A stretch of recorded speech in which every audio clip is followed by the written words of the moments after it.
Kaldığımız yerden devam ediyoruz arkadaşlar. Hesap makinesini çalıştırma kısmına geçelim.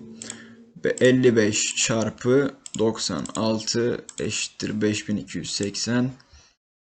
26 artı 35 eşittir 61.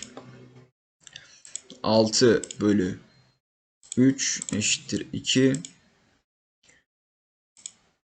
50'nin karesi 2500. 6'nın kökü 2,44.